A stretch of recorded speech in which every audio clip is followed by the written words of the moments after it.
Welcome to the Fight Night Daily Podcast. Now we're here at the weigh-in for Brad Paul's defending his British title, vacant European title on the line as well for Denzel Bentley, against Denzel Bentley. What a great fight we got there. What a great card we got here, Duke. Weigh-in's now been done.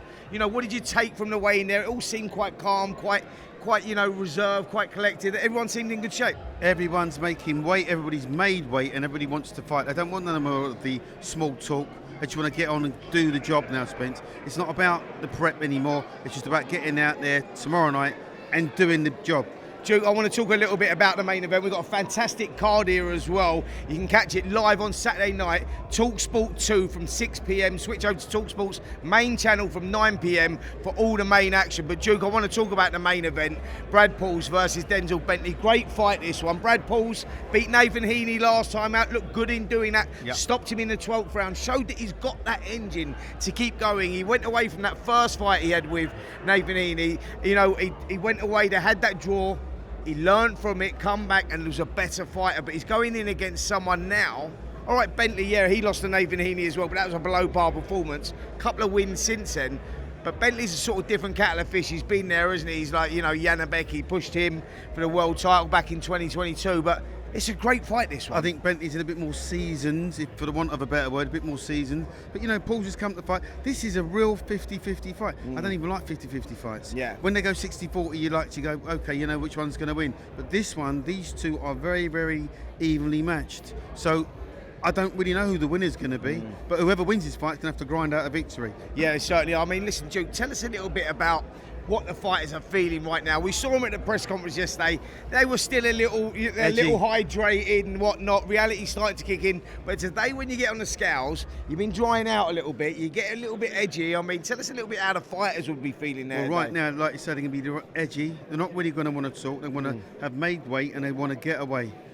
Replenish, refuel, have something to eat, having something to drink, and sleep, because sleep is very, very important, because they can just calm their nerves. Anybody that says they're not nervous today, of course they are. Yeah. But like I say, once they've had something to eat, they've rehydrated, then they're going to look forward to tomorrow, because tomorrow is the event.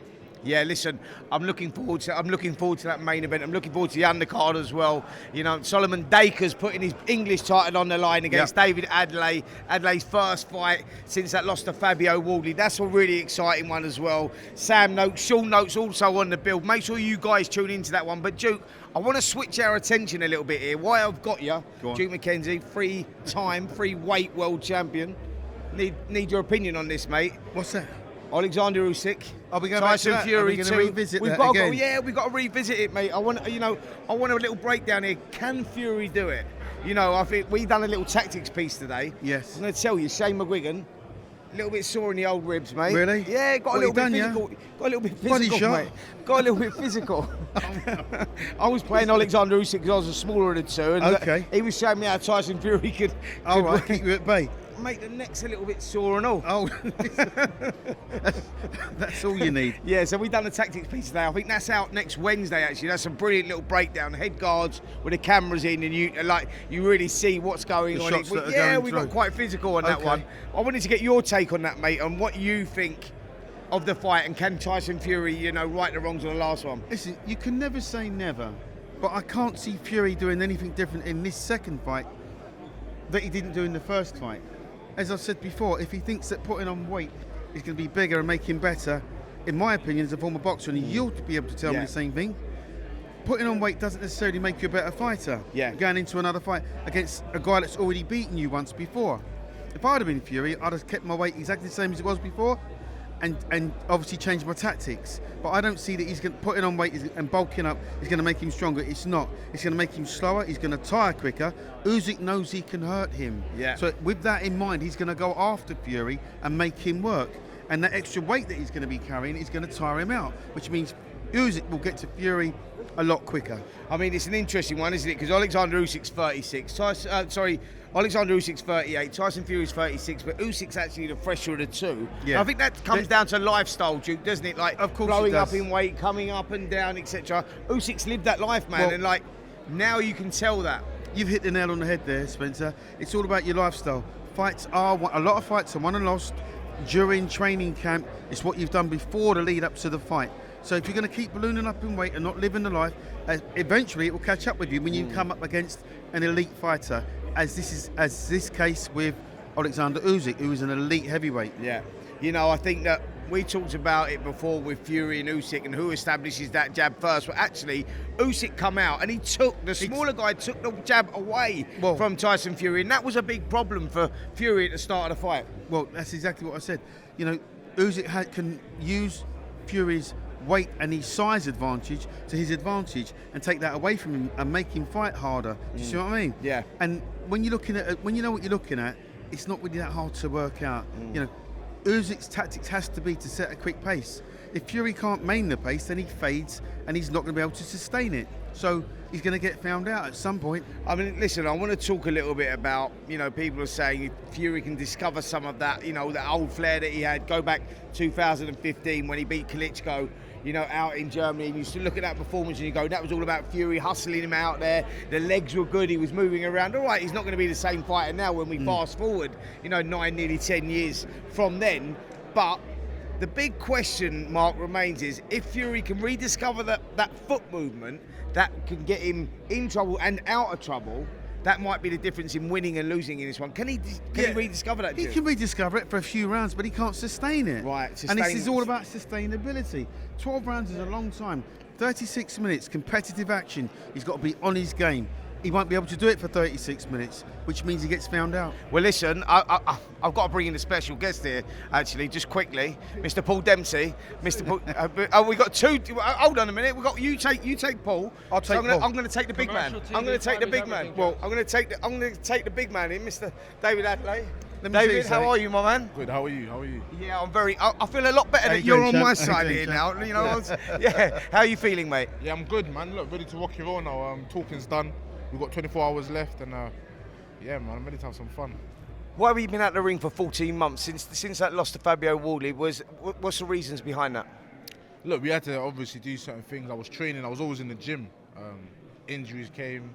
Obviously, I had a new trainer. Me and my trainer gelled right away.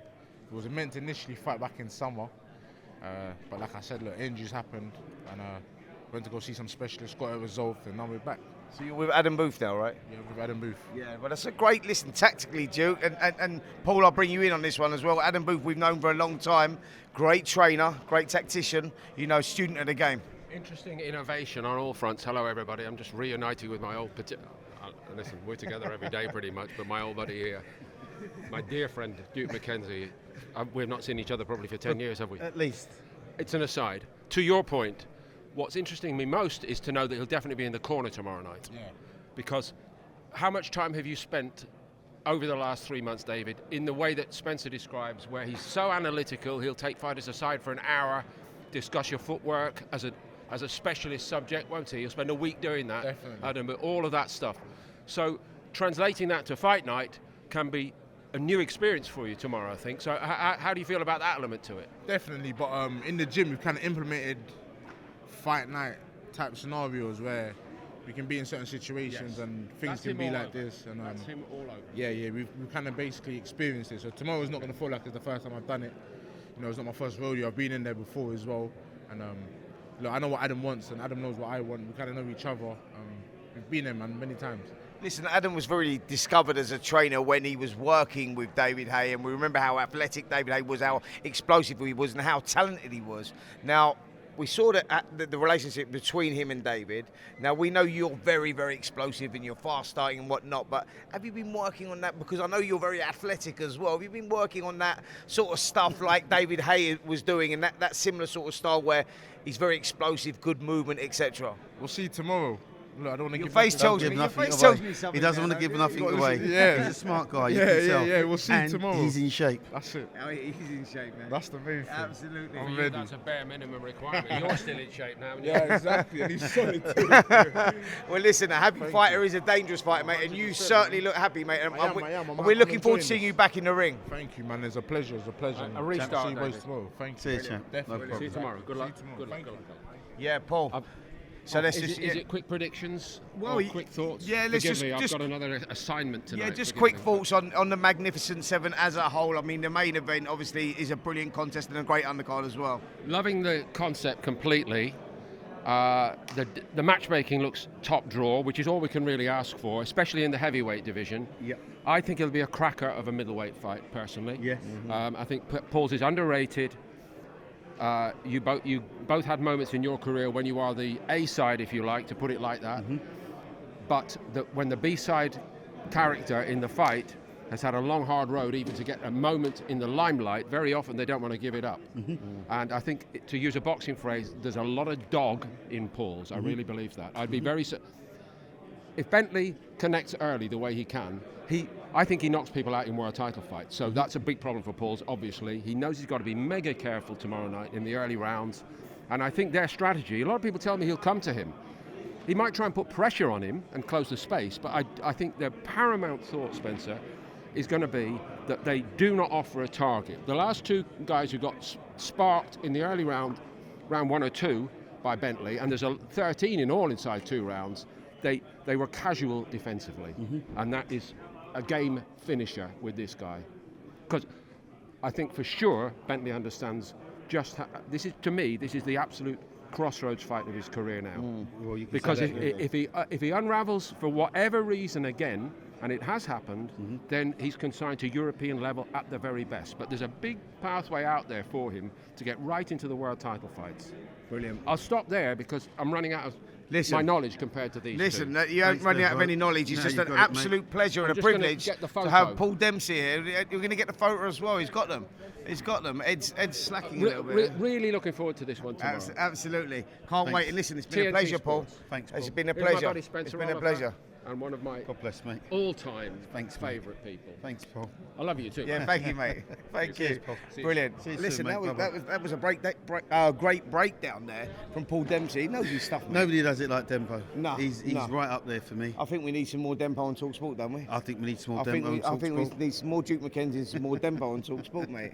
I think I can see something there. But yeah, look, I think we broke down what we got on tomorrow night. Make sure you guys, I'll start that again, make sure you guys tune into talkSPORT 2 from 6 p.m. Saturday night, tomorrow night, and then switch over to talkSPORT's main channel, 9 p.m. for all the live action. We got a fantastic fight here, Magnificent 7, and I can't wait until December 21st as well. Alexander Usyk, Tyson Fury, who wins? I'm going Usyk again. Usyk again, there you go. So yeah, we'll have to wait and see. But Duke, it's been a pleasure as always, been a mate. I'm pleasure, looking Spence. forward to tomorrow. Make sure you guys tune in tomorrow night for all the action.